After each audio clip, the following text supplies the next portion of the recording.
guys, welcome back to my channel. It's Abby here. Lovely to see you on this very rainy, windy, gross day. This is prime English summer for you. I just wanted to share a quick thought with you guys today from what I've been reading in the good old Bible recently. So, I'm not gonna lie, I've been a little bit of a spiritual rut lately, mostly around Bible reading, I guess. I just haven't been excited about it at all, haven't wanted to. It's been a big effort to get myself to read and not felt I've got much from it, and so that's not been great, but I'm coming out of it now, which is good. I pushed through, which is always important to keep going.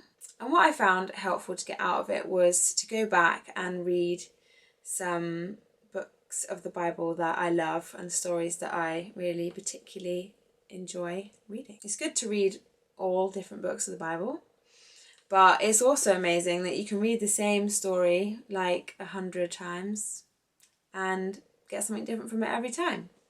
And I particularly enjoy reading from my life application study Bible because it's got loads of great notes, which just helps you to unpack the text a bit more. So I've been reading Esther, which is a great book and highly recommend reading it yourself. So in summary, if you don't know the story, Esther is in the Old Testament, so pre-Jesus. King Xerxes, I think that's how you pronounce it, is king of Persia, and he's just got rid of his other queen and he wants a new one, and he decides to go for Esther. He picks her out of all the other beautiful ladies of the land and she becomes queen. And she is a Jew who was brought up by her cousin Mordecai because her parents died, sadly, but it's kind of a secret that she's a Jew. So one of the noblemen called Haman takes a real disliking to the Jews because Mordecai won't bow down to him and honour him like a lot of other people did, and he didn't like that. He was a proud guy. He wanted all the glory. So he goes to the king and he says, mate, all them Jews, they're not following your rules, they're different, let's just get rid of them. It's no benefit to you having them here. And the king's like, yeah, it's fine, you can do that. So itchy. So he sets a date for later in the year when they're gonna kill all the Jews. And Mordecai finds out that all of the Jews are gonna die. And he's like, oh no, we need to do something about this. So he goes to Esther and he says, Esther, all the Jews are gonna die. You need to do something about this. You're the queen. But Esther's like, Mordecai, I can't. Like, if I go in to see the king, if he doesn't raise his gold scepter to me, I'll be put to death. And I haven't been summoned there for a month. Because basically, even though she was queen, she still didn't have that many rights. She could still be killed or kicked out at any time. And Mordecai, this is what he says. Do not think that because you're in the king's house, you alone of all the Jews will escape. But if you remain silent at this time, relief and deliverance for the Jews will arise from another place. But you and your father's family will perish. And who knows but that you've come to your royal position for such a time as this. He is basically saying, Esther, God doesn't need you to save the Jews, because the Jews were the chosen people. There was no way the Jews were going to die out. Mordecai believed that, and he was saying, Esther, if you don't save the Jews, somebody else will. So it's up to you, really, which risk you want to take. And Esther says back, okay, go and gather all the Jews, pray and fast, and then, in verse 16, when this is done, I will go to the king, even though it is against the law, and if I perish, I perish. Fair play, Esther. She decided it was worth the risk. She went for it, thinking, I might die. If I perish, I perish. But it's worth taking that risk to save God's people. This part of the book of Esther really spoke to me.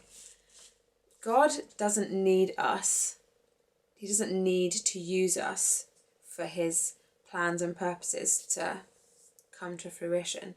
He chooses to give us opportunities, like this opportunity Esther had, to do something amazing, to step out in faith and to risk everything. For most of us, we're not going to face a decision like Esther where we might die, thankfully. But all of us will face opportunities where we could step out in faith, but it might risk our reputation or losing Instagram followers or looking stupid, being embarrassing, or even risking losing money or losing our job, losing friendships. We're all going to have those opportunities to do something amazing for God, but it will cost us something, or it might cost us something. And for Esther, she was successful in the end, but she took that risk. How many times do we stay silent when we could act, or we could say something, we could step in on a situation or share something about Jesus? There's so many different scenarios where we have opportunities to do the right thing and be bold for Christ. But if you're like me, sometimes we'll just bottle it, think, oh, someone else will do it, or oh, I better not say anything, I might look stupid, they might laugh at me, or just I won't correct them, or we have those opportunities regularly. I challenge you, I encourage you to take those opportunities, grasp them with both hands and say, you know what, if I look stupid, if all of my friends hate me, or I lose all my Instagram followers, I look really stupid, who cares? I'm doing it for Jesus. Jesus isn't going to think I'm stupid. He loves us unconditionally. And I truly believe that he honours us when we step out for him. He won't let us down, even if we do feel embarrassed or stupid. You're doing it for God, not for anybody else. And the great thing is that God often does give us second chances and third chances and fourth and fifth. He knows that we bottle it regularly. But I pray for you today that you take those opportunities, you step out and be bold for Christ, because it is so worth it. And if you don't do it, and that's in God's plan for that person to be converted or that situation to stop, he'll find another way to do it. But who knows, just like Esther, maybe you're in that position for such a time as this. I hope that was helpful and encouraging for you guys, and I really encourage you, pick up your Bibles, go and read Esther, or there's so many other great stories. That's just a tiny snippet of this amazing book. So go and read it, go and be bold for Jesus today. You're amazing. With Christ, we can do everything through his strength. Like and subscribe to see more content like this. Let me know what else you'd like to see. I would love to do a funny, silly video, but I haven't thought of anything I want to do yet. So any thoughts? Let me know in the comments. I'm on Instagram as well, so you can check that out. Thanks guys. Love ya.